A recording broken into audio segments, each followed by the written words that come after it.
రెండు ప్రోమోల గురించి మాట్లాడుకుందాం. నా మొహం మీద చిరునవ్వు దేనికంటే ఆ మూడో ప్రోమో ఏదైతే ఉందో ఇప్పుడు నేను దాని గురించి మాట్లాడతాను ఆబ్వియస్గా, మాట్లాడకుండా అయితే ఉండను. కానీ కింద మీరు నన్ను వేసుకుంటారు, ఈడింట్రా ఇప్పుడు వచ్చాడయ్యా దివ్యాకి సపోర్ట్ చేసుకుంటా అనుకుంటా. నేను సపోర్ట్ చేసేది ఏంది స్వామి, అసలు ఆ ప్రోమో చూసారా, బ్రింగ్ ఇట్ ఆన్ అని చెప్పి వాళ్ళు బిగ్ బాస్ టీవీ అలా కట్ చేశారు దాన్ని. సో కానిస్తాను, మీరు అన్నది నేను పడతామని నాకు అనిపించింది. నేను చెప్తాను బాస్, నాకు ఎవరు సబ్స్క్రైబ్ చేసుకున్నా అన్సబ్స్క్రైబ్ చేసుకున్నా ఏం చేసుకున్నా నాకు అనిపించింది చెప్తా. లాజికల్గా మీరు ఏదైనా పాయింట్ పెట్టి ఇక్కడ మీరు తప్పు అన్నప్పుడు నేను ఎన్ని కామెంట్లు చదువుతున్నా, ఓకే నేను కరెక్ట్ చేసుకుంటున్నా బట్టి ఈ పాయింట్ రైట్ అయి ఉండొచ్చు, ఇలా అయి ఉండొచ్చు, అలా అయి ఉండొచ్చు అని, అది కూడా నేను అగ్రీ చేస్తా. ఇంకా బూతులు తిట్టే వాళ్ళని బ్లాక్ చేస్తా ఆబ్వియస్గా. దానికి ఒక లెవెల్ సెక్యూరిటీ లెవెల్ కూడా యూట్యూబ్లో ఉంది, అది యాడ్ చేస్తా. సో ఆటోమేటిక్గా కొన్ని కామెంట్స్ అయితే కట్ అయిపోవాలి. సో ఇంక మొదలెడదాం అంతే. హాయ్ ఫ్రెండ్స్, నా పేరు Anand, welcome to top news. అందరూ తెలివైన వాళ్ళే ఫస్ట్ ఆఫ్ ఆల్, అది మనం అర్థం చేసుకోవాలి. దివ్య కానీ శ్రీజ కానీ ఫ్లోరా గారు రాము కూడా గట్టిగా మాట్లాడుతున్నారు. అయ్యా వీఆర్ ఇంటి ద గేమ్ అయ్యా, జనాలు ఇక్కడ బయట విడిపోవటము, వాళ్ళకి సపోర్ట్ వీళ్ళకి సపోర్ట్, వాళ్ళకి పిఆర్ వీళ్ళకి పిఆర్ డిస్కన్ చెప్పి మనం ఒక సైడ్ ఉంటే వాళ్ళు కూడా అగ్రీ గేమ్లోకి వచ్చాం. ఇంక మనం దాని తర్వాత మళ్ళీ వైల్డ్ కార్డ్ ఎంట్రీస్ ఉంటాయి, అది కూడా విడతల వారీగా ఉంటాయి అంట. ఏవో అప్డేట్స్ వచ్చినాయి కానీ కన్ఫామ్గా లేవు, అందుకే అక్కడ పోస్ట్ చేయట్లా. So let's see. Okay, promo 2, promo 3, అలాగే లైవ్లో టీమ్ సెలక్షన్ ఎలా జరిగింది. సో లైవ్లో టీమ్ సెలక్షన్ ఎలా జరిగిన దగ్గర నుంచి ప్రోమో 2, ప్రోమో 3 అలా చెప్పుకుంటూ వెళ్దాం. ఆ ప్రోమో వరకు అనాలిసిస్ లాంటిది అనమాట. రియల్గా ఉన్నప్పుడు మళ్ళీ దాని గురించి మాట్లాడుకుందాం ఎపిసోడ్ చూసిన తర్వాత. మీరు వీడియోని లైక్ చేసి చూడండి, నెక్స్ట్ ఛానల్ని సబ్స్క్రైబ్ చేసుకోండి, మీ ఒపీనియన్స్ని కామెంట్ చేయండి. మధ్యలో ఇదేంట్రా అలా చిన్నగా గ్యాప్ ఇస్తున్నాడు, ఏదో ఇయర్ ఫోన్లు ఎవరేదో చెప్తే అన్నట్టు అనిపిస్తూ ఉంటుంది. ఎందుకంటే ఇంకో పల్లెలో కూడా ఉన్నా, అక్కడ మీటింగ్ జరుగుతుంది. సో దాన్ని చూసుకుంటే నా జిమ్ అని నా పేరు వచ్చిన మధ్యలో వెళ్ళాల్సి వస్తుంది. సో నామినేషన్స్ ఇది రంగం అని తెలుసు కదా, నామినేషన్స్ కూడా భిన్నంగానే ప్లాన్ చేసామన్నారు. నాకైతే మాత్రం నచ్చింది బ్రో. ఎవరికి నచ్చినా చెప్పినా అంటే అంత పెద్ద కాన్వర్సేషన్స్, ఆర్గ్యుమెంట్స్, ఎన్ని పాయింట్లు, అందులో యూజ్లెస్ పాయింట్లు, యూస్ఫుల్ పాయింట్, రాత్రి 12 1 గంట 2 దాకా కొట్టేసుకోవటం. అలా కన్నా సింపుల్ నామినేషన్స్ విత్ టాస్క్లు, కాంబినేషన్ ఆఫ్ టాస్క్లు, నామినేషన్స్. సో నామినేషన్ నుంచి మనం సేవ్ అవ్వాలంటే టాస్క్ ఎలాగైనా గెలాలి. ఇప్పుడు కెప్టెన్సీ కంటెండర్ అంటే ఒకలా ఉంటుంది, నామినేషన్ సేవ్ అవుట్ అంటే ఒకలా ఉంటుంది. ఎలాగైనా గెలాలని వాళ్ళు పెట్టే ఎఫర్ట్స్. దాని తర్వాత స్ట్రాటజికల్గా మనం టాస్క్ గెలిచిన ఎవరిని నామినేట్ చేయాలి, ఏ టీంలో నామినేట్ చేయాలి, అసలు ఫస్ట్ ఆ టాస్క్ కోసం ఏ టీంని సెలెక్ట్ చేయాలి, మన టార్గెట్ ఎవరు, ఆ టీం నుంచి నెక్స్ట్ ఎవరు నామినేట్ చేయాలి, మళ్ళీ ఆ ముగ్గురులో కోఆర్డినేషన్ ఉండాలి. ఆ టీంలో పర్టికులర్ టీంని సెలెక్ట్ చేయాలి, ఆ టీంలో ఎవరు నామినేట్ చేయాలని చెప్పి. ఇప్పుడు 2 వ్యక్తులు నచ్చలేదు ఆ టీంలో, నాకు 3 ఉన్నాము, ఒకరికొకరు నచ్చలేదు, ఒకరికొకరు నచ్చలేదు. సో అప్పుడు ఎలాగా మళ్ళీ మనం కన్విన్స్ అయ్యి పాయింట్స్ పెట్టాలి. సో నాకు అలాగా అర్థమవుతుంది అనమాట. ఆ ప్రోమోలని చూస్తూ ఉంటే ఎపిసోడ్ ఇంకా క్లారిటీ వస్తుంది. బట్ ఇదే నేను అనుకున్నది కనుక రైట్ అయితే మాత్రం నిజంగా నెక్స్ట్ లెవెలే. ఇక్కడ ఆడాలి, అక్కడ ఆడాలి, టాస్క్ ఆడాలి, అందరినీ కన్విన్స్ చేయాలి, నెక్స్ట్ నామినేషన్ పాయింట్లు బలంగా పెట్టాలి, మనం డిఫెండ్ చేసుకోవాలి. సో స్ట్రైట్ నామినేషన్ అనమాట. నామినేట్ అయితే ఇంక నామినేట్ బోర్డు వేసుకొని నామినేషన్లోకి వెళ్ళిపోవటమే. నామినేషన్ ఎవరయ్యారు ఏంటన్నది మనం ఇందాక వీడియోలో చెప్పేసుకున్నాం, ఫస్ట్ వీడియోలోనే. సో నామినేషన్స్ ఇప్పుడు 4 టీమ్స్ మధ్య జరిగితే టీమ్ లీడర్స్ని నేనే ఎంపిక చేశానండి. ఈ టీమ్ లీడర్స్ని ఆయన ఎవరెవరు ఎంపిక చేశారంటే భరణి గారు, తనుజ గారు, సుమన్ గారు, కళ్యాణ్, వీళ్ళు 4గురిని ఎంపిక చేశారు. సరే వీళ్ళు 4గురిని ఎందుకు ఎంపిక చేసి ఉంటారు ఆలోచించండి. ఏమైనా లాజిక్ ఉందా దీనికి? నేను కాసేపు ఆలోచించాను అనమాట.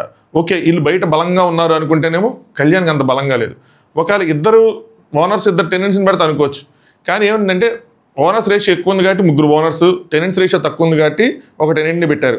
ఆ టెనెంట్లో కూడా కళ్యాణ్ని పెట్టారు. 2 విషయాలు ఏంటంటే, ఒకటి కళ్యాణ్కి ఒక బూస్ట్ ఇద్దాం, కొంచెం డౌన్లో ఉన్నాడు, దట్టు నేను టాస్క్ ఓడిపోయాడు, ఎక్స్పెక్టేషన్స్ ఉన్నాయి కళ్యాణ్ మీద, లోపల ఉన్నాయి బయట ఉన్నాయి అందరికీ ఉన్నాయి. ఒక బూస్ట్ ఇద్దాం అని చెప్పి కళ్యాణ్ పెట్టి ఉండొచ్చు అని అనుకున్నాను. ఓవర్ శ్రీజ ఇంకా దివ్య అంటే మొన్నే వచ్చింది. దివ్యకి ఆల్రెడీ చాలా అడ్వాంటేజెస్ ఉన్నాయి, ఇచ్చారు. అంటే ఆడు ర్యాంకులు పెట్టడం కానీ ఏది కానీ, సో ఆవిడకి అడ్వాంటేజెస్ ఉన్నాయి కాబట్టి కెప్టెన్సీ కంటెండర్ సెలక్షన్ కానీ చాలా ఇచ్చారు కాబట్టి ఆవిడ పెట్టలేరు. సో శ్రీజాకి కూడా నువ్వు అంటే శ్రీజాని సెలెక్ట్ చేస్తుంటే శ్రీజాకి ఇంకా కాన్ఫిడెన్స్ వస్తూ ఉంటుంది. బట్ శ్రీజా కన్నా కళ్యాణ్కి అవసరం అని చెప్పి కళ్యాణ్కి ఇచ్చారనమాట. సో అలా అనుకుంటున్నాను. ఇంక ఇటు సైడ్ వచ్చేప్పటికి వీళ్ళు కొంచెం ఇప్పుడు ఇమాన్యుల్ ఉన్నారు, సంజన గారు ఉన్నారు, వీళ్ళకి స్క్రీన్ స్పేస్ ఎక్కువ ఉంటుంది ఇన్ఫ్యాక్ట్. కానీ వాళ్ళకి ఇవ్వకుండా భరణికి, తనుజకి, సుమన్కి ఇచ్చారు.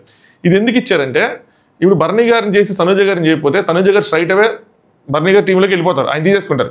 అక్కడ మళ్ళీ ఒక మనం ఎమోషనల్ ఫ్యామిలీ డ్రామాని చూడాలి, నాన్న అని చెప్పి అక్కడ అలా అదొకటి చూడాలి. సో అందుకోసం అని చెప్పి వాళ్ళిద్దరిని సపరేట్గానే ఇద్దరిని టీమ్ లీడ్స్ చేశారు. సో దట్ ఇండివిజువల్గా వాళ్ళు ఒకళ్ళ మీద ఒకళ్ళు కంపీట్ చేసుకుంటే ఎలా ఆడతారు ఏంటి అన్న థాట్ ప్రాసెస్ అయ్యి ఉండొచ్చు. ఇవన్నీ జస్ట్ నేను అనుకుంటున్న పాయింట్లు అనమాట, దట్టు ఇప్పుడు అనుకున్న పాయింట్లు. నెక్స్ట్ సుమన్ ఎందుకు చేశారంటే, సుమన్ అన్న మాస్. సో సుమన్ గారిని ఖచ్చితంగా పుష్ చేద్దాం. సుమన్ గారు ఇప్పుడు మాట్లాడుతున్నారు, అలాంటి కంటెస్టెంట్ పుష్ చేస్తే ఆడియన్స్ చూస్తున్నారు, సో ఇంకొంచెం వెళ్తుంది అని చెప్పి ఆ ఉద్దేశం ప్రకారం కూడా సుమన్ గారిని సెలెక్ట్ చేశారు అనుకుంటున్నా. అండ్ ఆ ప్లాన్ వర్కౌట్ అయ్యిందా అంటే గట్టిగానే వర్కౌట్ అయినట్టు నాకు అనిపిస్తుంది. వాళ్ళ టీంలో జస్ట్ ఫ్లోరా గారు మాత్రమే నామినేట్ అయ్యారు, ఇంకేదో రాము నామినేట్ అవ్వలేదు. సో అవ్వలేదు కదా, అవ్వలేదు. So Bigg Boss team plan అయితే మాత్రం గట్టిగానే వర్కౌట్ అయ్యేట్టు అనిపిస్తుంది. ఒక సెకండ్, వీడియో మధ్యలో అలాంటి ఆ పాజ్ బటన్ కనిపెట్టినట్టు దండేయాలరా బాబు. సో మన కెప్టెన్ పవన్ సంచాలకుగా ఉన్నారన్నమాట. సో టీమ్ లీడర్స్, మీ టీంలో ఎవరుంటే మీరు గెలవగలరు అనుకుంటున్నారు, మీ టీంలో ఎవరుంటే స్ట్రాంగ్గా ఆడగలరు అనుకుంటున్నారో వాళ్ళని మీరు ఎంపిక చేసుకోవచ్చు. అలాగే సభ్యులు కూడా ఏ టీంలో ఉండాలనుకుంటున్నారు కూడా అది వాళ్ళ ఇష్టం అని చెప్పి. యాక్చువల్గా ఇక్కడ టీమ్ లీడర్స్ సభ్యుల్ని కన్విన్స్ చేసుకోవచ్చు, సభ్యులు టీమ్ లీడర్స్ని కన్విన్స్ చేసుకోవచ్చు. కానీ దీన్ని ఒక ఆర్గనైజింగ్ వేలో పెడదామని చెప్పి పవన్ ట్రై చేశాడు. అలా ట్రై చేయకుండా ఉండాల్సింది. దానివల్ల కొద్దిగా అంటే ఇదైందేమో అని అనిపించింది. But still that is also fine. So వాళ్ళు ఫస్ట్ టీమ్ లీడర్స్ వెళ్ళి నాకు వీళ్ళు కావాలని చెప్పి వాళ్ళే మాట్లాడుకుంటే బిగ్ బాస్ మధ్యలోకి అనౌన్స్మెంట్ చేస్తాడనమాట. సో మీ టీం ఎలా ఉంటే స్ట్రాంగ్గా ఉంటుందో మీరు అనుకోండి అని చెప్పి. వీళ్ళు మాట్లాడుకున్నప్పుడేమో బర్నీ శ్రీజ ఫస్ట్ మాట్లాడుకుంటుంటారు, మనం తీసుకుందాం అని చెప్తే శ్రీజ ఇమాన్యుల్ తీసుకుందాం అంటారు, లేదంటే రాము కానీ హరీష్ కానీ. టాస్క్ అయితే మాత్రం ఇమాన్యుల్ బెస్ట్. ఏమంటే తెలియదు కదా, నామినేషన్స్ అంటే టీం పెట్టారు, టాస్క్లే పెడతారా, అదైతే టీం వర్సెస్ టీం ఆర్గ్యుమెంట్ పెడతారా, ఏం పెడతారో తెలియదు కాబట్టి అన్ని విధాలుగా పర్ఫెక్ట్గా ఉండేలాగా, so mind game, strength, argument అన్నీ ఉండేలా చూసుకోవాలి అని చెప్పి. సో కళ్యాణ్ ఏమంటాడంటే నాకు ఇమాన్యుల్ శ్రీజ కావాలంటాడు, బర్నీ గారు అట్టాటి కుదిరింది నాకు శ్రీజ ఇమాన్యుల్ కావాలంటారు. సుమన్ అయితే కనుక సింపుల్గా ఉన్నారు, సుమన్ గారు నాకు రాము ఫ్లోరా కావాలన్నారు. ఎందుకంటే ఫ్లోరా గారు సుమన్ గారిని కొద్దిగా సపోర్ట్ చేస్తూ ఉన్నారు. రాము బర్నీ అన్న ఇష్టమే, రాముకి సుమన్ అన్న ఇష్టమే. సో వాళ్ళిద్దరూ బర్నీ గారు సుమన్ గారు ఎవరినైనా చూస్ చేసుకుంటారు. నెక్స్ట్ తనుజ నాకు దివ్య అండ్ రీతు అనమాట. సో వాళ్ళిద్దరు కావాలని చెప్పారు, గర్ల్ పవర్ అని చెప్పి. సో దానికోసం ఆవిడ చెప్పిన రీజన్ అప్పుడు నాకు మైండ్ బ్లాక్ అయ్యింది. సో ఇంకా బర్నీ గారి కళ్యాణ్ మధ్య డిస్కషన్ సాగిందనమాట. నువ్వు అటు తీసుకో ఇటు తీసుకో, ఆ కాంబినేషన్ ఈ కాంబినేషన్ అని చెప్పి కొద్దిగా సాగుతూ ఉంది. మధ్యలో కళ్యాణ్ సరే ఓ పని చేద్దాం అని చెప్పి తనుజాని అడుగుతారన్నమాట, రీతు ఏమైనా ఇస్తావా అని చెప్తే ఆవిడేమో ఇవ్వనంటారు. ఆవిడేం చెప్తారంటే టెనెంట్స్ నుంచి నేను ఒకరిని తీసుకున్నా, ఓనర్స్ నుంచి ఒకరిని తీసుకున్నా, బీయింగ్ ఏ గర్ల్ నేను అమ్మాయిలు తీసుకున్నాను, అబ్బాయిలు అంటే స్ట్రాంగ్ అమ్మాయిలు ఉంటే కాదని చెప్పి నాకు ఇది క్రిటిసైజ్ చేయాలి అని అనిపించింది, కానీ చేయడం మాత్రం అదే నాలో ఉన్న ప్రాబ్లం అనుకోండి. అక్కడ అమ్మాయిలు అయితే గెలుస్తారా, అబ్బాయిలు అయితే గెలవరా, అలాంటి సిచ్యువేషన్స్ చూసుకొని దాన్ని ప్రూవ్ చేసే పాయింట్ కాదు. మన టీంలో ఉన్న వాళ్ళని గెలిపించి ఎట్లాగైనా నామినేషన్ నుంచి బయటపడేయాలి. మనం ఆల్రెడీ నామినేషన్లో మనం ఒడ్లో ఉన్నాం, మనల్ని నమ్ముకొని వచ్చిన ఇద్దరిని కూడా ఒడ్డుకి చేర్చాలి మనం.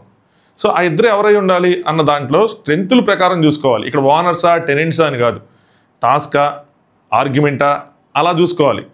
అంటే ఇప్పుడు వాళ్ళ ప్రకారం చూసుకుంటే ఈవిడ ఆర్గ్యుమెంట్ బాగా చేయగలదు, ఈవిడ టాస్క్లు బలంగా ఆడగలదు, ఆ లెక్కన టీం స్ట్రాంగ్గానే ఉంది. కానీ అది చెప్పేటప్పుడు అలా చెప్తే బాగుంటుంది, రాదర్ దెన్ ఇలాగా అని చెప్పి నా ఉద్దేశం. ఇక్కడ ఎవరు స్ట్రాంగ్ కాదు, ఎవరు వీక్ కాదు, ఎవరు స్ట్రెంత్లు వాళ్ళకుంటే, ఎవరు వీక్నెస్లు వాళ్ళకుంటే, అమ్మాయిలు అయితే ఒకలాగా అబ్బాయిలు అయితే ఒకలాగా అని కాదు. ఇద్దరు అబ్బాయిల మధ్యలోనే కంపారిజన్ ఉండదు, ఇంకా జెండర్ ఉంది. సో ఎనీవే ఇంతకన్నా ఎక్కువ మాట్లాడితే నేను కాంట్రవర్షియల్ చేస్తాను కాబట్టి మనం వాటికి దూరం కట్టి అక్కడి నుంచి బయటకు వచ్చేద్దాం. నెక్స్ట్ వీళ్ళు ఇంకో ఇలా కాదని చెప్పి ఓటింగ్ అంటే ఒక్కొక్క పేరు చెప్దాము, వాళ్ళు ఎవరు మీరు కోరుకోండి, వాళ్ళు ఎవరికి ఇంట్రెస్ట్ ఉంటే వాళ్ళు వెళ్తారంటారు. కానీ ఎక్కడే తప్పు చేశారేమో అనిపించింది. వీళ్ళు ఇమాన్యుల్ పేరు కళ్యాణ్ చెప్తాడు ఫస్ట్. చెప్పినప్పుడు శ్రీజ ఇప్పుడు ఇమాన్యుల్కి కళ్యాణ్ చెప్పంగానే నన్ను ఫస్ట్ కోరుకున్నారన్న భావంలో ఇమాన్యుల్ ఉంటాడు. సో కళ్యాణ్ వైపు వెళ్ళిపోతాడు. అప్పుడే బర్నీ గారు నాకు ఇమాన్యుల్ కావాలి అని ఉంటే అప్పుడు ఇమాన్యుల్ ఆగేవాడు, ఆగి మీ ఇద్దరికి కావాలా అని చెప్పి అప్పుడు తన డిసిషన్ చెప్పేవాడు. అక్కడ వీళ్ళేం చెప్పాలా. దాని తర్వాత హరీష్ అని చెప్పినప్పుడు మాకు కూడా హరీష్ కావాలి అంటే ఫస్ట్ శ్రీజాని కోరుకుంటాడు అనమాట. మాకు హరీష్ కావాలని అప్పుడు చెప్తాడు. అప్పుడు ఇద్దరు ఈయన హరీష్ అంటారు, సుమన్ కూడా హరీష్ అంటాడు చివరికి. అప్పుడు హరీష్ నేను ఆలోచించుకొని వస్తానని చెప్పి వెళ్ళి ఆలోచించుకొని వచ్చి ఇటు వచ్చాడు. ఎవరి వైపు? కళ్యాణ్ వాళ్ళ వైపు. రెండు విషయాలు ఉంటాయి. ఒకటి బలంగా ఉంటాం ఇమాన్యుల్ ఉంటే, సో మన టీం గెలిచే అవకాశం ఉంటుంది, మన నామినేషన్ నుంచి బయటపడవచ్చు. రెండు వీళ్ళ టీం వైపు తినగానికి ఇటు వస్తే సంజన గారు అటు వస్తారు, మనం వీళ్ళని ఓడించి నామినేషన్ చేయొచ్చు అన్న భావనలో కూడా ఆయన ఉండొచ్చు. ఆయన టార్గెట్ ఎవరైతే వాళ్ళు. సో చెప్పాను కదా, అందరూ తెలియదు, లోపల ఒక్కొక్క ప్లాన్ రన్ అవుతూ ఉంది. సో ఆలోచించుకొని అలా చెప్పాడు. తనుజ గారు రీతు దివ్య అక్కడ ఏం కాంప్లికేషన్స్ రాలేదు, అయిపోయింది. సుమన్ శెట్టి అన్న ఫ్లోరా రాము అన్నప్పుడు ఆయనకి ఏం కాంప్లికేషన్స్ రాలేదు, అయిపోయారు. సో ఇమాన్యుల్ దగ్గర మళ్ళీ బ్యాక్ వచ్చి అప్పుడు మళ్ళీ ఇమాన్యుల్ని శ్రీజ కన్విన్స్ చేయడం స్టార్ట్ చేసింది. ఇమాన్యుల్ సింపుల్ పాయింట్ చెప్పాడు ఏంటంటే, నన్ను ఫస్ట్ ఆయన కోరుకున్నాడు కదా అంటాడు. ఫస్ట్ కోరుకున్నా మన ఇద్దరం కలిసి ఆడితే బాగుంటుంది అది అంటే, అక్కడ హరీష్ వచ్చి ఏమంటాడంటే, హరీష్ గారు ఇమాన్యుల్తో మీకు నేను కెప్టెన్సీ టాస్క్లో సపోర్ట్ చేశాను, అది మీరు గుర్తుంచుకోవాలంట. మన ఏమన్నారు, ఇలాంటి పర్సన్ ఇంకోసారి నేను సపోర్ట్ చేయను, అలాంటి తప్పుడు మనిషిని వెనకేసుకొస్తానని డైలాగ్ కొట్టారు. కానీ ఇప్పుడు వచ్చి మిమ్మల్ని సపోర్ట్ చేశాను కాబట్టి సపోర్ట్ చేయండి అంటారు. చెప్పే కదా, అదే సిచ్యువేషన్ తగ్గట్టు తెలివితేటలే తప్పితే స్టేట్మెంట్లు వాటి మీద నిలబడ్డాలు అయ్యే ఉండవు. ఇట్స్ గేమ్ అంటారు చివరికి. మన ఏదన్నా అనుకోండి ఇట్స్ గేమ్ అంటారు. సో నెక్స్ట్ ఇది ఓవరాల్గా జరిగి ఆ టీమ్స్ అలా సెట్ అయ్యారనమాట. చివరికి బర్నీ గారి టీంలోకి శ్రీజ, సంజన గారు వచ్చారు. ఇమాన్యుయల్, నెక్స్ట్ హరీష్, కళ్యాణ్ టీంలోకి వచ్చారు. సో అలా టీమ్స్ బైఫర్కేషన్ అనేది జరిగింది. దాని తర్వాత టాస్క్లు పెట్టడం జరిగింది. ఆ టాస్క్లో అక్కడ గేమ్ ఆడేలాగా నామినేషన్ ఒకటి, డైరెక్ట్ నామినేషన్ ఒకటి ఉన్నాయి. ఆ గేమ్ ఆడేలాగా ఎవరికైనా పడితే ఆ లూడో దాంట్లో వాళ్ళు ఇంకా టాస్క్ చెప్పాలి, ఎవరితో ఆడాలో చెప్పాలి. వాళ్ళు వెర్సెస్ వీళ్ళు అవుతారు. ఎవరు గెలిస్తే వాళ్ళు పక్క టీంలో వాళ్ళని నామినేట్ చేయాలి. అది ప్రాసెస్.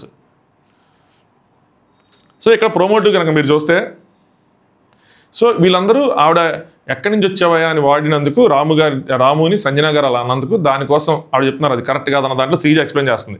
ఎక్కడి నుంచి వచ్చా అనే వర్డ్ కరెక్ట్ కాదంటే సంజన ఓపిక లేని జాగా నుంచి వచ్చావా అని వివరంగా చెప్పడమే నా ఇంటెన్షన్, వేరే ఇంటెన్షన్ కాదనేసి ఐ టు బిలీవ్. కావాలని ఎవరు నిన్న పోపు మ్యాటర్లో ఎలాంటి ఇంటెన్షన్ ఉందో పోపు చేయకుండా ఎవరంటారు, పోపు చేసే దాంట్లో ఏముంటుంది అక్కడ? జస్ట్ ఏంటంటే ఈగో క్లాషెస్ తప్పితే ఎవరికైనా అన్నం పెట్టకుండా ఉంటారా? కావాలని వాళ్ళు కడుపు మాడిద్దాం అనుకుంటారు, అలా అనుకోరు కదా. సంథింగ్ సిమిలర్గా ఇక్కడ ఎదుటి వ్యక్తిని దూషిద్దాము, క్రిటిసైజ్ చేద్దాము, బిలో ద బెల్ట్ వెళ్ళి కొడదాము అని చెప్పి థాట్ ఉండదు. అది అన్ఇంటెన్షనల్గా జరిగిపోవచ్చు, తెలియకుండా జరిగిపోవచ్చు. సో సంజన గారు కావాలని రాముని తప్పుపడ్డానికో తక్కువ చేయడానికో అలాంటి ఒక స్టేట్మెంట్ పాస్ చేశారని అనుకోవట్లా. ప్యూర్ ఇంటెన్షన్ అయితే లేదు. రెండు lack of understanding of the language. So భాష కూడా ఆవిడకి తెలియదు కాబట్టి అంతగా. సో ఉద్దేశం అయితే అది కాదు అని నేను అనుకుంటున్నా. సో దీని డీటెయిల్ డిస్కషన్స్ మనకు జరిగినప్పుడు తెలుస్తుంది. స్టిల్ లోపల జరిగినా కూడా అంతే, అంతకుమించి అక్కడ ఏమి ఉండదు. దాన్ని మనం ఇంకా దాన్ని సాగదీసి కావాలని చెప్పి సంజన గారిని క్రిటిసైజ్ చేయాలి అంటే ఎవరైనా చేయొచ్చు కానీ, బట్ ఇంటెన్షన్ అంటే ఉద్దేశం అయితే మాత్రం అది కాదు. నార్మల్గానే ఆవిడ చెప్పారు, జనరల్గానే సెన్స్లోనే చెప్పారు. సో ఏ ఊర్రా మీది అని అంటాను చూసావా, అలాగనమాట. ఏ బస్సు ఎక్కొచ్చో, ఏ ఊర్రా మీది, యాడ్ నుంచి వచ్చేవా స్వామి నువ్వు అని చెప్పి అనే సెన్స్లోనే తప్పితే అఘోరపరుద్దాము కులాన్నో మతాన్నో జాతినో ఏదో చూపించి అన్న ఆ సెన్స్లో అయితే, ప్రాంతాన్ని చూపించి ఆ సెన్స్లో అయితే, మనం వేరే సెన్స్లో ఆ సెన్స్లో అయితే కాదని నేను నమ్ముతున్నాను. హరీష్ అండ్ సుమన్ గారు వేరే సైడ్ నుంచి తప్పండి, అది అలా అనకూడదు అని అంటారు. రాము ఆడియన్స్ మాట్లాడతారు అని. బట్ నాకేమనిపించిందంటే ఒక వ్యక్తి మన ఇంటెన్షన్ తనపైన తనకు అలా అనిపించినప్పుడు ఓకే, దానికోసం ఒక సారీ చెప్పడంలో తప్పులేదు. వీళ్ళందరూ కన్విన్స్ చేసిన తర్వాత ఆవిడ సారీ చెప్తారేమో, అది చూద్దాం. దానికి ఎందుకంటే రాము ఫీల్ అవుతున్నారు కాబట్టి. పక్కన హరీష్ అండ్ సుమన్ అన్న వాళ్ళు తప్పు పడుతున్నారు. కావాలని చెప్పి రాముని రచ్చగొడుతున్నారంటే నేను అనుకోవట్లా, తప్పే అండి అని చెప్పి. కాకపోతే ఏంటంటే ఇక్కడ వాళ్ళిద్దరికీ సంజన గారు ఇంట పడరు, అదిదా మ్యాటర్. ఇమాన్యుయల్ కోపం వస్తే మాటలు వదిలేస్తున్నావు, ఆ రోజు కూడా చెప్పానని చెప్పి. సో నిన్నటి నుంచి అంటున్నాడు, మా మమ్మీని చాలా ఆపడానికి ట్రై చేస్తున్నాను, మమ్మీ హైపర్ అయిపోతున్నావు అది అని చెప్పి చెప్తా ఉన్నాడు. మాటలు వదిలేసుకుంటున్నావు చూసుకో అంటే సంజన గారు నాకు తెలుగులో డబుల్ మీనింగ్ త్రిబుల్ మీనింగ్ తెలియదు అబ్బా అని. ఆవిడకి సింగిల్ దాంట్లో చెప్తేనే కొద్దిసారి సరిగ్గా అర్థం కావట్లా. జైల్లో వేస్తారు అన్నదానికి ఆవిడకి అర్థం కాదు. ఆవిడకి ఏదో మెడబట్టుకుని లేదంటే కాళ్ళు చేతులు వేసుకొని లాక్కుని వేసేస్తారు అని అనుకున్నారు ఆవిడ. అలాగా ఆ విధంగా ఆవిడకి అర్థమైంది. ఆయన చెప్పేది ఏంటంటే సింగిల్ కాల్, నా ఒక్కరి కాల్తో కూడా నేను ఆ డెసిషన్ తీసుకోగలను అన్న ఉద్దేశం డెసిషన్ మేకింగ్ గురించి చెప్తున్నాడు. సో అది అర్థం కాలేదు. సంథింగ్ సిమిలర్గా ఇదే అనమాట. ఈవెన్ దివ్య సంజన గారి కాన్వర్సేషన్లో కూడా నాకు తర్వాత ఆలోచిస్తే అర్థమైంది ఏంటంటే దివ్య మాట్లాడి సరిగ్గా అర్థం కాల. ఎందుకంటే వీకెండ్లో నేను రేస్ చేస్తే మీరు ఎట్లా నేను కావాలని హైలైట్ అవడానికి చేస్తున్నాను అన్న విధంగా చెప్తారంటే కూడా నేను ఆ మాటలని అన్నానా, నేను ఎక్కడైనా అన్నానా అని అంటూ ఉంటారు. సో అలా అనమాట. సో ఇక్కడ నామినేషన్ ఆప్షన్ వచ్చింది.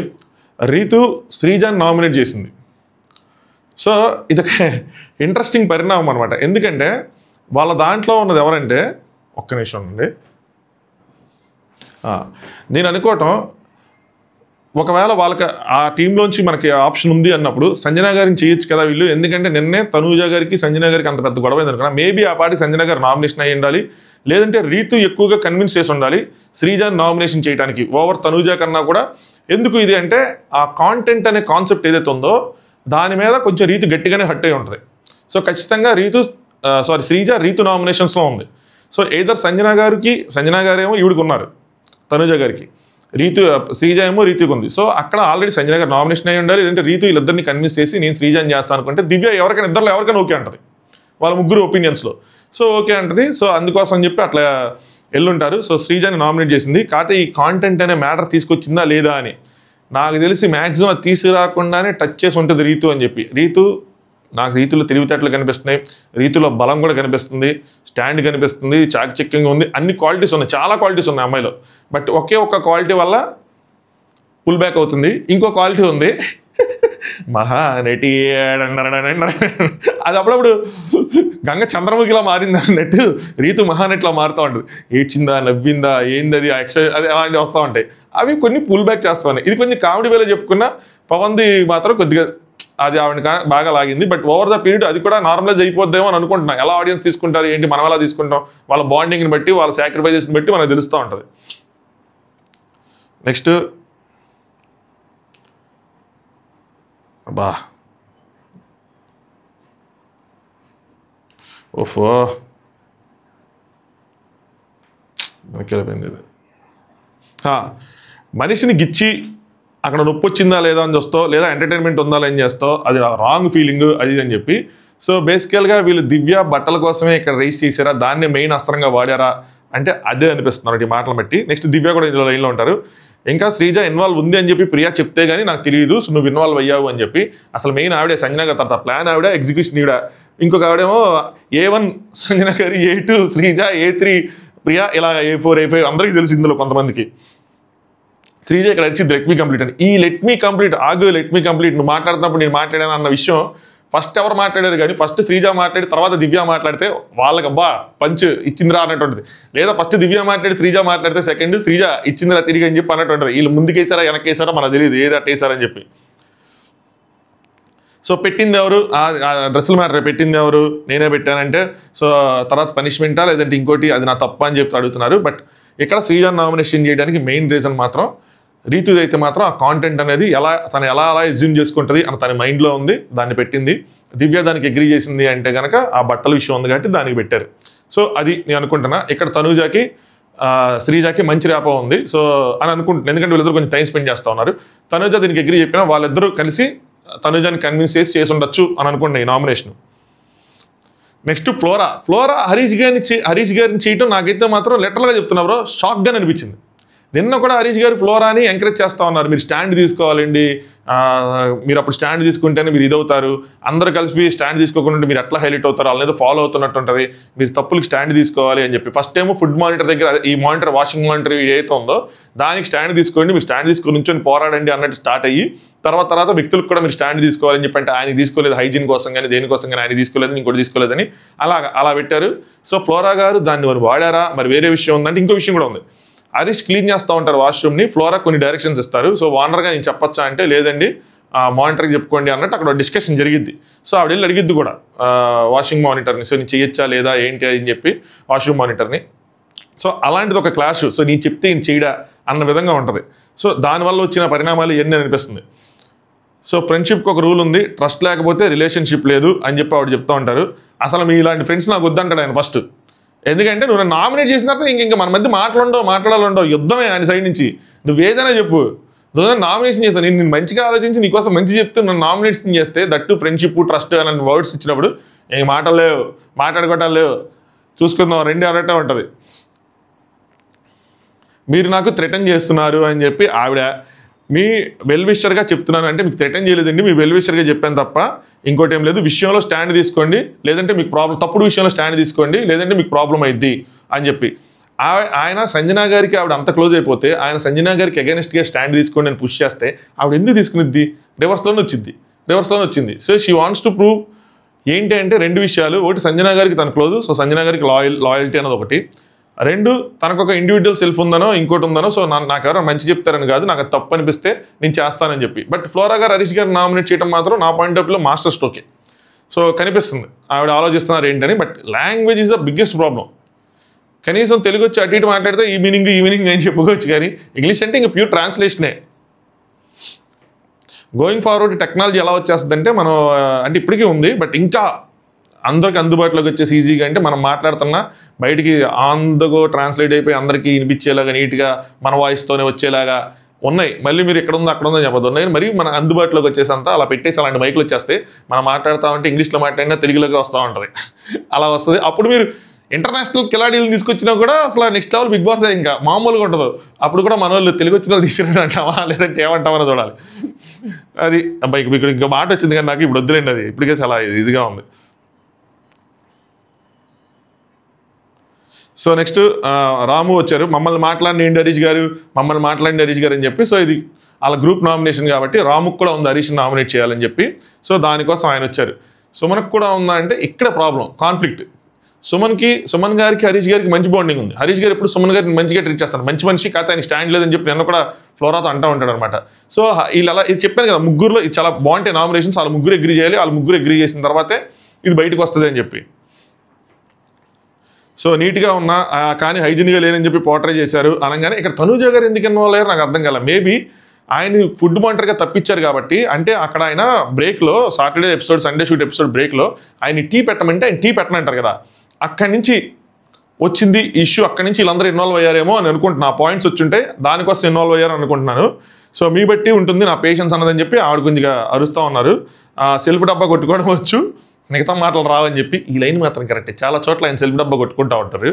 ఇప్పుడు కొంచెం తగ్గింది. ఇన్ఫ్యాక్ట్ ఇంతకుముందు గట్టిగా కొట్టుకునేవాళ్ళు, దంసపూలు దెబ్బేసి అయి చేసి ఈ చేసి, ఇప్పుడు కొంచెం అది లేదు. పైగా హ్యూమర్ కూడా ఆయన ట్రై చేస్తారు. నిన్నటి కూడా మిడ్ నైట్ వచ్చేలో కొంచెం రీతితో హ్యూమర్ ట్రై చేద్దామని ట్రై చేశారు, రాముతో కూడా ట్రై చేశారు, కానీ అంత వర్కౌట్ అవ్వలేదు. బట్ ఓకే, ట్రై చేస్తున్నా it self it's great thing అని నా ఫీలింగ్. నెక్స్ట్ రాము, అత్త మీద కోపం మీరు దుత్త మీద చూపించకండి. ఈ లైన్తో నాకు అర్థమైంది. ఆవిడ అక్కడ స్టేజ్ మీద నుంచి హైజీన్ లేదు అంటే మీరు ఇక్కడ మాకు టీ చేయనంటే అట్టగా, సో ఇది తప్పు కదా అని చెప్పి ఇక్కడ కరెక్ట్ అయిందన్నమాట. అంటే ఈయనేమన్నారు, అత్త పక్కే దుత్తలు కూడా మీరందరూ అని చెప్పి. ఇదే మళ్ళీ సంజన గారికి అలా వెనకాల అన్నట్టు అలాంటి మీనింగ్గా ఎవరైనా దీన్ని ఖండిస్తారా, దీని వెనకాల ఉన్న అసలు అర్థం తెలుసుకుంటారా, మన్నీ మనోడు ఏదైనా నోరు జారాడా, దీని మీద ఏమైనా రచ్చ అయిందా లేదా. సో సున్నిత క్లాస్గా చెప్తా అన్నాడు మ్యాటర్ని. సో ఇప్పుడు ఏమైంది ఏంటి అని చూడాలి. ఆయన తప్పు అంటే ఆయన ఎప్పుడు ఒప్పుకోడు, దానికి రియలైజేషన్ ఉండదు, ఆర్గ్యుమెంట్ పెట్టచ్చు కానీ మాటలు జారకూడదు. సో దీనికి ఏమైనా ఎలాంటి మీనింగ్లు తీస్తారో చూడాలి. నెక్స్ట్ ఇది ప్రోమో 3. సో డైరెక్ట్ నామినేషన్ వస్తుంది. శ్రీజ ఇక్కడ దివ్యాన్ని నామినేట్ చేస్తుంది. వాళ్ళు ఇక్కడ శ్రీజాని నామినేట్ చేసిన, ఇక్కడ శ్రీజ దివ్యాన్ని నామినేట్ చేసిన, వీళ్ళ తెలివితేటలు మాత్రం అమోఘమే అని చెప్పాలి. ముఖ్యంగా శ్రీజ తెలివితేటలు. శ్రీజకి ఏంటంటే కొత్తగా వచ్చారు కాబట్టి దివ్య ఖచ్చితంగా పెద్ద బలం ఉండదు ఓటింగ్లో. అలాగే మనకి ఎంత బలం ఉందో మనకు క్లారిటీ వచ్చేసింది. మనీష్ వెళ్ళిపోయాడు, ప్రియా వెళ్ళిపోయారు. దట్టు నీ నామినేషన్లో లేకపోతే, అంటే శ్రీజ అనే అమ్మాయి నామినేషన్లో లేకపోయినా తనకి క్లోజ్గా ఉన్న ప్రియా వెళ్ళిపోయిందంటే తన ఓటింగ్ ఎంత అన్నది తనకు అర్థమైపోయి ఉంటుంది. అంటే నాది ప్రియాది కలిపే ప్రియా సేవ్ అవ్వలేదు అంటే నా ఓటింగ్ స్టాండర్డ్స్ ఏంటి, నాకు ఎంత అభిమానం ఉంది అన్నది క్లియర్ కట్గా శ్రీజకి ఒక తెరిచిన పుస్తకం ఆ మాత్రం అనాలిసిస్ మినిమంగా చేస్తుంది. ఎందుకంటే నాకు తెలిసింది అమ్మాయి బిగ్ బాస్ అనాలిసిస్ చేసింది, రివ్యూస్ చేసింది అయ్యి అని చెప్పి. సో ఆ రివ్యూస్ చేసి అనాలిసిస్ చేశారు అంటే ఆ మాత్రం ఐడియా ఉంటుంది. బిగ్ బాస్ చూసే ప్రతి ఒక్కరికి ఐడియా ఉంటుంది. ఇన్ఫ్యాక్ట్ ఇద్దరు ఫ్రెండ్స్ ఉన్నారంటే, ఇద్దరు ఫ్రెండ్స్లో ఒకరు నామినేట్ అయ్యారంటే ఆవిడ సేవ్ అయిపోతారు, ఇద్దరు కనుక నామినేట్ అయిపోతే ఒకరు సేవ్ అయిపోతారు. అందరు స్ట్రాటజీలు కూడా వాళ్ళిద్దరు గ్రూప్ అయితే కనుక వాళ్ళిద్దరు నామినేట్ చేయాలని ఉంటుంది. పైగా వీళ్ళిద్దరు ఫ్రెండ్స్ కాబట్టి, దట్టు పవన్ కూడా నామినేషన్లో లేడు, దట్టు కామనర్స్ అనే భావం ఉంటుంది. ఇంతమంది ఉన్నా కూడా వాళ్ళు ఎలిమినేట్ అయ్యారు, వాళ్ళిద్దరు బాటంలోకి వెళ్ళారు అంటే ఇంకా అనాలిసిస్లు గట్టిగా ఉంటాయి. సో ఖచ్చితంగా తనకు తెలుసు ఇప్పుడు నామినేట్ అయితే తన డేంజర్ జోన్లోకి వెళ్ళిపోతుంది అని చెప్పి, అందుకనే తనకన్నా వీక్గా ఉన్న పర్సన్స్ నామినేట్ చేయాలని డిసైడ్ అయింది. ఇది ఏమాత్రం తప్పు కాదు, ఇది right strategy, right approach. And ఆ పాయింట్ని ఆవిడ బయట పెట్టడం కూడా నాకు కరెక్ట్గా అనిపించింది, నాకు నచ్చింది. ఇన్ఫాక్ట్ ఇది బయట పెట్టరు జనరల్గా, ఓపెన్. నాకు ఈ సీజన్ అంతా చాలా మంది చాలా విషయాలు ఓపెన్ అప్ అయిపోతారు అనిపించింది. ఇది ఓపెన్గా పెట్టారు, నాకు బాగుంది. ఇన్ఫాక్ట్ నిన్నే సేవింగ్ దగ్గర ఆవిడ పెట్టారు, ఇమ్యూనిటీ టాస్క్లోనే ఆవిడ పెట్టారు. సో నీకు ఇవ్వట్లేదు ఎందుకంటే నాకు ఒకళ్ళు ఉంచుకుంటున్నా నేను నామినేషన్ కోసం, నాకన్నా వీక్ లేదంటే నాతో పాటు వీక్గా ఉన్న వాళ్ళు ఉంచుకోవాలి అని చెప్పి. సో మీరు వచ్చిన దగ్గర నుంచి మీకు చాలా అడ్వాంటేజెస్ ఉన్నాయి. మీరు నామినేషన్లో ఉంటే ఎలా ఉంటారు, లేకపోతే ఎలా ఉంటారు అన్నది చాలా క్లియర్గా తెలుస్తుంది అని చెప్పి. ఇది ఈ టైంలో పెట్టే పాయింట్ అంటే అస్సలు కాదు. ఎందుకంటే ఆవిడ వచ్చి వారం రోజులు కూడా అవ్వలేదు, అప్పుడే మీరు నామినేషన్లో ఉంటే ఎలా ఉంటారు, నామినేషన్లో లేనప్పుడు ఎలా ఉంటారు అన్న బిహేవియర్ గమనించారా, చూసారా? ఆ లెక్కన మీరు 2 వారాలు ఉన్నారు, 3 వారాలు ఉన్నారు. 3 వారాల తర్వాత మీరు అసలు నామినేషన్లో ఉన్నారా, మీ బిహేవియర్ ఏంటి, మరి ముందే పెట్టాలి కదా మిమ్మల్ని ఇలాంటి రీజన్తో. సో రీజన్ కరెక్ట్ కాదు, రీజన్ కరెక్టే, రీజన్ కరెక్టే, కానీ టైమింగ్ ఇది కాదు. ఈ రీజన్ని ఒక 2 వారాల తర్వాత, ఒక వారం తర్వాత పెడితే కరెక్ట్గా ఉంటుంది. బట్ ఉద్దేశం ఏంటంటే ఆవిడని లోపలికి లాగాలి. వన్స్ నామినేషన్లోకి వచ్చిన తర్వాత నోబడీ కేర్స్, ఆడియన్స్ ఎవరు ఏ రీజన్స్తో వచ్చారు, మంచి రీజన్స్తో వచ్చారా, చెడ్డ రీజన్స్తో వచ్చారా, సిల్లీ రీజన్సా, సూపర్ అమోఘమైన రీజన్స్ అన్నది నోబడీ కేర్స్. సింపుల్గా ఓటేస్తాం, ఎలిమినేట్ చేస్తాం అన్నట్టే ఉంటుంది ఆడియన్స్ పాయింట్ ఆఫ్ వ్యూ. కానీ దివ్య గట్టిగా రిటార్డ్ ఇచ్చారన్నమాట అన్నది ఒక క్లియర్గా తెలుస్తుంది. ఏం మీరు ప్రతిసారి రియాక్షన్ కోసమే చూస్తారా, నేను అసలు మామూలుగా ఎట్లా ఉన్నానో చూసారా మీరు అని చెప్పి మాట్లాడతారనమాట. దాని తర్వాత అక్కడ మాట్లాడుతుంటే మీరు మాట్లాడుతున్నప్పుడు నేను నోరెత్తానా, లెట్ మీ టాక్, నాకు ఆ ఇంగిత జ్ఞానం ఉంది అన్నారు. సో ఇది ఫస్ట్ ఆవిడెత్తితే ఈవిడ కౌంటర్ ఇచ్చారు, ఈవిడెత్తితే ఆవిడ కౌంటర్ ఇచ్చారు అన్నది ఒక ఇంపార్టెంట్ ఇంట్రెస్టింగ్ మ్యాటర్లా ఉంది. నెక్స్ట్ నామినేషన్ పెడితే బిహేవియర్ అంటే మీరు చూసారు అసలు నేను ఎలా ఉన్నాను ఏంటి అసలు నామినేషన్ లేకుండా అని చెప్పి. రావటమే కొత్తగా వచ్చింది లేపేద్దాం అన్నట్టు ఉన్నారు అని చెప్పి. తప్పు కాదు అది, కొత్తగా వచ్చిన ముందు పంపించేయాలి. ఎట్టి పరిస్థితులైనా పంపించేస్తేనే ఉన్న వాళ్ళకి అడ్వాంటేజ్, లేదంటే అట్లాగా. సో ఏదో రీజన్ చెప్పి ఏదో ఒకటి చేసి లాక్కొస్తారు. శ్రీజ ఈ విషయం చెప్పినప్పుడు అక్కడున్న ముఖ్యంగా తనూజ గారు అయితే ఇంకా హ్యాపీగా ఫీల్ అయ్యి ఉంటారు. బట్ ఇక్కడ ఒక మెయిన్ మ్యాటర్ ఉంది, ఎపిసోడ్లో దీన్ని గట్టిగా బలంగా డిస్కస్ చేయాలి ఎపిసోడ్లో చూసి. అదేంటి అంటే భరణి అన్న ఎటు నుంచి ఎటు వెళ్ళినా భరణి అన్న లాక్ అయిపోతున్నాడు. దివ్య మ్యాటర్లో దివ్యకి నిన్న ప్లాంక్ ఇవ్వటం లాక్ అయిపోయి దానికి నైట్ ఒక పెద్ద ఎక్స్ప్లెనేషన్ ఇచ్చుకున్నాడు. అక్కడ ఆయన కొద్దిగా అటు ఇటుగా మాట్లాడుతున్నాడు, సేఫ్ ప్లేయర్ కాబట్టి తెలిసిపోతుంది. నెక్స్ట్ ఇప్పుడు కూడా ఆవిడ కోసం స్టాండ్ తీసుకొని ఉంచేలాపాడు. ఆయన చెప్పేది సింపుల్ రూలు, 2 ఓట్లు పడిపోయినాయి, సో వాళ్ళిద్దరూ దివ్య అన్నారు, ఇంక నేనేం చేయలేను అన్నట్టు ఉంటుంది. సో అదనమాట సంగతి. అంటే ఇది నామినేషన్ అంటే ముందు టాస్క్ ఆడినా వాళ్ళకి డైరెక్ట్ నామినేషన్ ఆప్షన్ వచ్చినా ఏదొచ్చినా సరే వాళ్ళు ఆ టీంని సెలెక్ట్ చేసుకోవడమే. అంటే శ్రీజ తనూజ గారు ఆ టీంని సెలెక్ట్ చేసుకున్నారు, శ్రీజ సంజన గారు ఆ టీంని సెలెక్ట్ చేసుకున్నారు అంటేనే దివ్య టార్గెట్ అని. సో రీత్ అప్పటికి అయిపోద్ది. నెక్స్ట్ తనూజ గారు ఆబ్వియస్గా ఇమ్యూనిటీ ఉంది కదా అని చెప్పి ఇది ఒక ఇంట్రెస్టింగ్ డెడికేషన్. భరణి అన్న బ్యాండ్ బజా బరాతే సేఫ్ గేమర్స్ ఎక్కడో చోట ఎక్స్పోజ్ అయిపోవాల్సింది, అందరి ముందు అయిపోతారు. ఆవిడ నామినేషన్ అయితే తీసారు. అసలు ఎందుకు భరణి గారు అసలు మీరు స్టాండ్ తీసుకోలేదు నాకు తెలిసిపోతుంది నిన్నట్లాగా ఇట్స్ ఓకే అండి అని మాత్రం అనరు. ఈరోజు నైట్ గట్టిగానే ఉంటుంది డిస్కషన్స్. నెక్స్ట్ పాయింట్అవుట్ చేసి రెచ్చగొడదామని కాదంటే దివ్య మీరు అదే చేస్తున్నారు, నన్ను రెచ్చగొట్టి నా రియాక్షన్ చూడాలనుకుంటున్నారు అదే అని చెప్పి నామినేషన్లో ఉన్నప్పుడు ఎలా ఉంటారు లేకపోతే ఎలా ఉంటారు అనేది శ్రీజ పాయింట్ అనమాట. నెక్స్ట్ సంజన గారు వస్తారు. సంజన గారు నామినేషన్ పాయింట్ చెప్తారు. ఆవిడకి మనుషుల్ని ఫుట్బాల్లా బొమ్మల్లా అంటే మనుషుల్ని బొమ్మల్లాగా ఫుట్బాల్లా వాడేస్తున్నావు అంటే Divya thank you for giving such a huge compliment. అసలు నేను మిమ్మల్ని అందరినీ నేను వాడేశాను అంటే నేను ఒక పప్పెట్ మాస్టర్ అంటే తోలు బొమ్మలు ఆడిచ్చేవాడిని, మీరు అందరూ తోలు బొమ్మలని మీరు అంటే నాకు అంతకన్నా పెద్ద కాంప్లిమెంట్ ఏముంటుంది అని అంటారు అనమాట. నెక్స్ట్ 14 మెంబర్స్ని బొమ్మలు ఆడిస్తున్నానంటే మీరు అంత ఈజీగా మ్యానిపులేట్ అయిపోతారా మీరందరూ, సో చూసుకోండి అని చెప్పి ఆవిడ మిమ్మల్ని అందరూ అంటారు అన్నట్టు. సంజన గారికి నేను పొగుడుతున్నాను కాదు కానీ సంజన గారికి ఆవిడ లెక్కే అంతే కామ్గా, అంతే వాయిస్ మాడ్యులేషను, అంతే టోన్తో, అంతే నవ్వుతూ ఇదిగా జవాబు చెప్పింది ఇప్పటివరకు ఈ హౌస్లో దివ్యానే. మీరు చూసుకోండి. మీరు నన్ను కింద దివ్యాన్ని పొగిడానన్నా ఏదన్నా సరే నాకు దివ్య పొగిడితే దివ్యాకి పెద్ద ఫాలోయింగ్ ఉందా, నాకేం వ్యూస్ విపరీతంగా వస్తాయా, సబ్స్క్రైబర్స్ విపరీతంగా పెడతారు కాదు కదా. మీరు ఆ పాయింట్ ఆఫ్ వ్యూ ఆలోచించడానికి కూడా లేదు.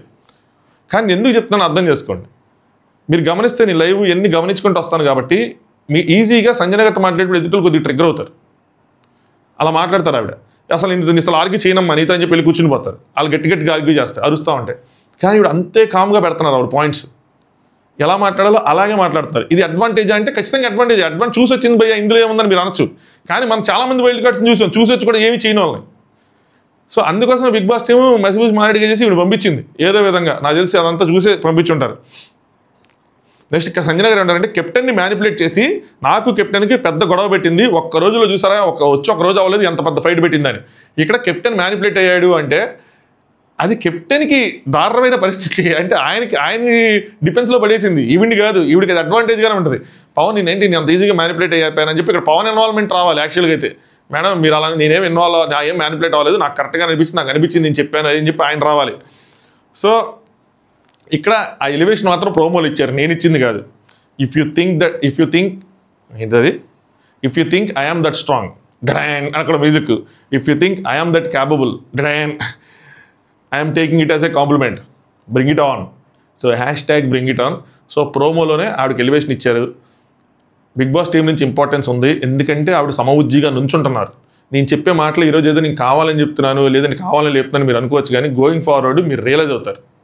ఈ లోపల ఆవిడ శ్రీజాతో పెట్టుకుంది కాబట్టి శ్రీజ ఫ్యాన్స్ ఆవిడకి ఆపోజిట్గా, సంజన గారితో పెట్టుకున్నారు కాబట్టి సంజన గారి ఫ్యాన్స్ ఆవిడకి ఆపోజిట్గా నుంచొని హడావుడి చేయొచ్చు, వాళ్ళని నెగిటివ్గా కామెంట్ చేయొచ్చు, లేదంటే వాళ్ళు నెగిటివ్గా మాట్లాడచ్చు. కానీ నేను గేమ్ పర్స్పెక్టివ్లో గేమ్ పాయింట్ ఆఫ్ వ్యూలోనే చెప్తున్నా. సో నుంచుంది ఆవిడ సమవుజ్జిగా అని చెప్పి నాకు అనిపిస్తుంది. మేబీ ఆ ఫ్యాన్ ఫాలోయింగ్ లేకపోవడం వల్ల, మేబీ ఆవిడ లేట్గా వచ్చి వైల్డ్ కార్డ్గా రావడం వల్ల, ఏదైనా సరే ఆ కనెక్షన్ లేక ఆవిడకి ఓటింగ్ పడకపోవచ్చు, ఎలిమినేషన్ కూడా ఛాన్స్ ఉంది. బట్ గేమ్లో మాత్రం ఆవిడ మాట్లాడే ఈ ఎదుర్కొన్న తీరైతే మాత్రం బాగుంది. బట్ టాస్క్లో నాకైతే మాత్రం నమ్మకం లేదు, నేను అది కూడా చెప్తా. నాకైతే నమ్మకం లేదు, ఎందుకంటే ఆవిడకి కొంచెం ఇంజరీస్ ఉన్నాయి, ఆవిడ అగ్ని పరీక్షలు కూడా పెద్ద టాస్క్లు చేసిందేమీ లేదనమాట. సో ఇది 2 ప్రోమోలు ప్లస్ లైవ్ అప్డేట్స్ చూడండి. మీ ఒపీనియన్ కామెంట్ చేయండి, రెస్పెక్ట్ఫుల్గా పెట్టండి. రెస్పెక్ట్ఫుల్గా పెట్టకపోతే నేనైతే కొద్దిగా కామెంట్స్ అవుతున్నాను, కొన్ని కామెంట్స్ బాధ అనిపిస్తాయి. ఇంకా నాకు అంత తీసుకోవటం అంటే ఏదైనా తీసేసుకుందాం అన్న రేంజ్లో లేదు, కానీ బట్ అది బాధ అనిపించినప్పుడు ఇంకా ఏం చేస్తాయి, ఇంతమంది నేను కామెంట్స్ డిలీట్ చేయాలన్నా యూజర్స్ని హైడ్ చేయాలన్నా నాకు కొద్దిగా ఇబ్బంది అనిపించేది. కానీ ఇప్పుడు అలా లేదు, కొంచెం వెళ్ళిపోతున్నా. ఎందుకంటే దానివల్ల నేను బాధపడి నేను దాని గురించి ఆలోచిస్తూ ఉండిపోయి అదంతా వేస్ట్ కదా. బట్ ఫీడ్బ్యాక్ ఎవరైనా ఇస్తే నేను ఖచ్చితంగా తీసుకుంటున్నా, ఇది చూస్తున్నాను, నాకు అర్థమవుతుంది మీ పాయింట్స్, చాలా పెద్ద పెద్ద మెసేజ్లు పెడతారు కొంతమంది, ఆయన చదువుతున్నా, ఓకే ఈ యాంగిల్లో కూడా ఆలోచించవచ్చు అని చెప్పేసి. నోబడీ ఈజ్ పర్ఫెక్ట్, నేనేం పర్ఫెక్ట్ అని చెప్పను, తెలుసుకుంటున్నా. బట్ కొన్నిసార్లు లూజ్ టంగ్ టేస్ట్ వచ్చినట్టు మాట్లాడితే మాత్రం దట్ ఐ కాంట్ హెల్ప్ కదా, ఐఎమ్ ఆల్సో హ్యూమన్ కదా, మీరు అర్థం చేసుకోవాలి కదా. Thanks for watching top news.